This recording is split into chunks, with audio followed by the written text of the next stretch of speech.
And then I know there's been a debate about Russia and Ukraine. Why do we care about Russia and Ukraine? First of all, just as a side note, not as a reason, we had no better friend at the United Nations than Ukraine. They voted with us on everything. If I had a press conference, they showed up without me even asking in support. And here you have this freedom-loving country, a democracy, which Russia has never been, that was invaded. And the men immediately went to the front lines to defend their country. And the women said, I'm not going to stay by myself. They went and started making Molotov cocktails to help their husbands. And the world gave them 5 days. And look at the fight and the passion they had to save their country.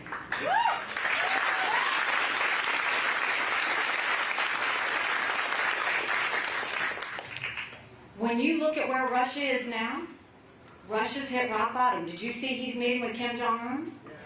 You know you've hit rock bottom when you're getting drones from Iran and missiles from North Korea. They have raised the draft age in Russia to 65. They don't have any more people to pull from. They're now trying to pull from other countries, and they are about to have to institute a draft. Not too long ago, they were giving shovels to people on the streets to go fight with. But why should we care? One, I think it's important that we always have moral clarity when it comes to that. But why should we care? How does it impact the U.S.?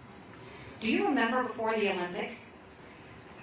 Putin and Xi stood there before the war started and held hands in front of the eyes of the world 2 weeks maybe before the war started and named themselves unlimited partners.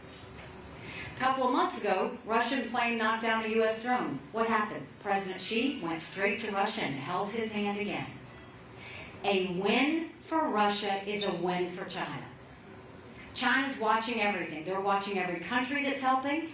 Ukraine, they're watching every company that pulled out of Russia. They're looking at every detail of what's happened. But the most simple reason I can tell you that we should care about Russia and Ukraine, dictators will always tell us what they're going to do. China said they were going to take Hong Kong, they did. Russia said they were going to invade Ukraine, we watched it. China says Taiwan is next, we better believe them. Russia said that once they get Ukraine, it's Poland and the Baltics. When that happens, that is a war.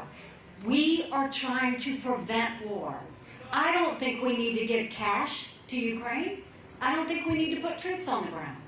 But we need to work with our allies to make sure they have the equipment and the ammunition to finish this. And how much is this all costing us? Because that's what everybody's worried about. Any candidate that tells you that you have to choose between the border and Ukraine is lying to you. Flat out lying to you.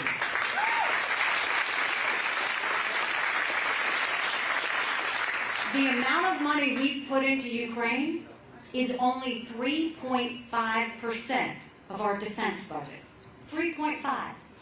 If you looked at percentage of GDP, 11 European countries have given more than us. That's a pretty good return on investment to keep our men and women from having to go fight a war. And if Ukraine wins, this is where the magic is. We want it quick, we want it fast. We don't want this to last forever. If Ukraine wins, it sends the biggest message to China not to invade Taiwan. It sends a message to Iran on building a bomb. It sends a message to North Korea testing ballistic missiles.